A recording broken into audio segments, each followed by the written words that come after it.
تو میں آپ سے یعنی رہنمائی یہ لینا چاہتا ہوں کہ محبت رسول بھی ہے، دین کے ساتھ لگاؤ بھی ہے، لیکن پولیٹیکل اسلام کو سمجھنے کے لیے پھر کہوں گا کہ اکابرین تحریک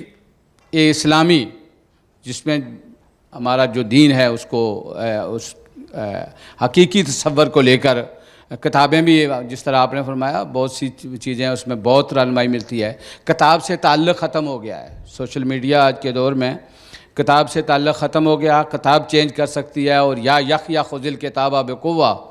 بہت زبردست رہنمائی ملتی ہے، لیکن اس کو لوگ تو دونوں خانقاہوں نے صرف ثواب کی حد تک رکھ لیا ہے۔ عوام الناس ان کے ساتھ وابستہ ہیں، عوام الناس مسلمان بھی رہنا چاہتے ہیں، محبت رسول میں سب سے بڑی قربانی بھی دینا چاہتے ہیں، لیکن ووٹ عمران خان کو اور نواز شریف کو دیتے ہیں۔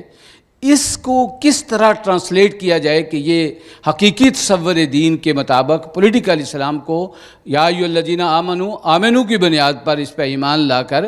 اس معاشرے کے اندر وہ حقیقی تبدیلی جو مقصود ہے اس کے لیے وہ جو آپ نے وَلَنَبْلُوَنَّكُمْ کہا، اس کے لیے میں تیار ہو جاؤں ساری قربانی دینے کے لیے۔ اس کے لیے تو لائحہ عمل جو یہ تصور رکھنے والے لوگ ہیں، جن اکابرین کو لے کر چل رہے ہیں، ان کی کسی اجتماعی دانش کے نتیجے میں ہی کوئی سامنے آ سکتا ہے، ادروائز تو نہیں۔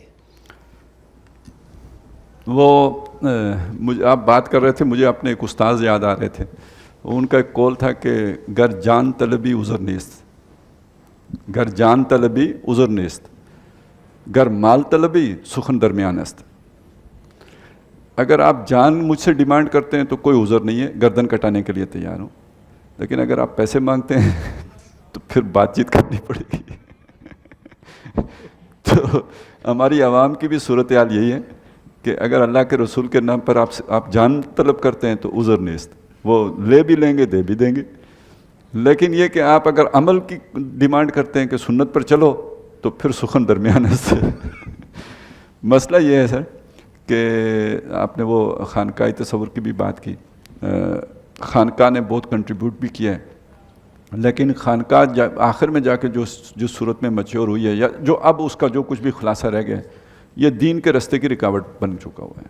کیونکہ مسخ شدہ تصورات ہیں جو اب وہاں سے پروموٹ ہو رہے ہیں۔ تو لیکن یہ کہ اب مسئلہ یہ ہے کہ اب وہ خانقاہیں رہی نہیں ہیں، اب کہیں خانقاہ موجود نہیں ہے، اور اب جو گدیاں ہیں ان کو ہم خانقاہ نہیں کہہ سکتے، یہ تو زاغوں کے تصرف میں عقابوں کے نشیمن، یہ تو کاروباری لوگ ہیں جو اپنے بزرگوں کا نام پر چندے اکٹھے کرنے والے لوگ ہیں، ان کا خانقاہ سے کوئی تعلق نہیں ہے، اور کوئی خانقاہ کا اثر بھی نہیں ہے ان کی زندگیوں کے اوپر۔ خانقاہ ہم اس خانقاہ کو کہہ رہے ہیں کہ جس کے اندر لوگ مطلب کم از کم یعنی تصور دین کو تو ایک طرف رکھیں، لیکن یہ کہ ایمان اور احسان کے جو تقاضے ہیں اس کے مطابق ان کی عملی زندگیاں، یعنی نظر تو آتا تھا نا کہ اللہ کی محبت کے میں یہ سرشار لوگ ہیں، تصور دین غلط ہے، یعنی ان کا عمل محدود ہوگا، نماز تک ہوگا، روزے تک ہوگا،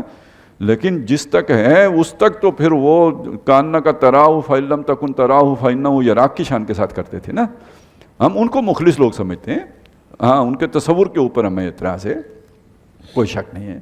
لیکن اب جو ان کی جگہ پہ بیٹھے ہیں ان کو تو ہم فراڈیہ سمجھتے ہیں نا، ان کو تو ہم کاؤنٹ ہی نہیں کرتے، ان کو تو کسی کھاتے میں نہیں لے کے آئیں گے، یہ تو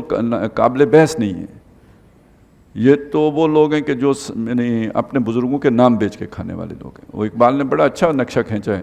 کہ ہم کو تو میسر نہیں مٹی کا دیا بھی، گھر پیر کا بجلی کے چراغوں سے روشن، شہری و دیہاتی و مسلمان ہے سادہ، مانند بتاں پوجتے ہیں کعبے کے برہمن، نذرانہ نہیں یہ سود ہے پیران حرم کا، ہر خرقہ سالوس کے اندر ہے مہاجن، میراث میں آئی ہے انہیں مسند ارشاد، زاغوں کے تصرف میں عقابوں کے نشیمن۔ تو یہ تو یعنی آج کی تو صورتحال یہ ہے، اور اب آپ کوئی خانقاہ بنا بھی دیں تو عوام کا رجوع اس کی طرف نہیں ہوگا۔ اس کی وجہ یہ ہے کہ عوام جو ہے اس وقت دنیا دار ہے، عوام جو ہم نے سورہ کاف میں پڑھا، دنیا کی چمک ایسی ہے کہ اب ہر آدمی اس چمک نے اس کی نظریں خیرہ کر دی، اور نظر کو خیرہ کرتی ہے چمک تہذیب حاضر کی، تو وہ سب کی نظریں خیرہ ہیں۔ عوام کو اب کوئی اللہ تک پہنچنے کا شوق نہیں ہے، کوئی رسول تک پہنچنے کا شوق نہیں ہے۔ عوام جس کے لیے مری جا رہی ہے وہ یہ ہے کہ بھئی گھر میں یہ سہولت بھی آ جائے، یہ سہولت بھی آ جائے، یہ سہولت بھی آ جائے، فلانی جگہ گھر بن جائے۔ وہ دوڑ رکتی نہیں ہے۔ پاکستان کی حد تک آخری جو ہے سدرۃ المنتہا سے شروع ہوئے تھے تو میرے خیال ہے اسی پہ ختم کرتے ہیں، وہ بیریا ٹاؤن ہے، اور جو اس کا بیریا ٹاؤن میں بن جاتا ہے تو اسے پھر دبئی کی فکر لائق ہو جاتی ہے۔ تو یعنی یہ سلسلہ ہے کہ جس میں عوام جو ہے نا وہ ڈوبی ہوئی ہے، سر تا پا ڈوبی ہوئی ہے، اور دیندار بھی ڈوبے ہوئے ہیں، پیر بھی ڈوبے ہوئے ہیں، فقیر بھی ڈوبے ہوئے ہیں، علماء بھی ڈوبے ہوئے ہیں، اور اقامت دین کے نام والے بھی ڈوبے ہوئے ہیں۔ جب تک یہ والی سوچ ہم نہیں بدلتے اس وقت تک اقامت دین کی طرف کوئی قدم نہیں اٹھایا جا سکتا، کیونکہ وہ تو قربانیوں کا راستہ ہے، وہ تو بنی بنائی دنیا بگاڑنے کا راستہ ہے۔ یہ فرد کے اندر یہ سوچ تبدیل کرنے کی ضرورت ہے کہ ہم دنیا کے لیے نہیں بنائے گئے ہیں، بلکہ یہ کہ ہم اللہ کے دین کی جدوجہد کریں گے تو ہماری کامیابی ملے گی۔ تو ہماری تو آئیڈیالوجی یہ ہے، یہ چیز ہے جو ہم نے دوسروں تک پہنچانی ہے، اور یہ وہ اسی لیے میں نے سورہ شورى میں یہ بات کہی تھی کہ جب تک آپ کی نظر میں دنیا صفر اور آخرت کی اہمیت نہیں بنتی، آپ اقامت دین کی جدوجہد نہیں کر سکتے۔ اب یہ ہوتا ہے کہ کاروباری آپ کا اقامت دین کی بنیاد پہ چل رہا ہو تو آپ نام تو لیتے رہیں گے اقامت دین کا، کیونکہ آپ کا تو سارا وہ تعلقات ہی اسی کے نام، یعنی آپ پیر کی حیثیت بعض لوگ اقامت دین کو دے لیں اور اس پیر بھائی بن کے تو چلیں اپنا دنیا کا دھندا چلا لیں، تو اکثر و بیشتر تو یہ ہو رہا ہے۔ اصل حقیقت یہ ہے کہ اقامت دین کا کام دنیا کو متاع الغرور جانے بغیر کیا ہی نہیں جا سکتا، ہو ہی نہیں سکتا۔ سبحان اللہ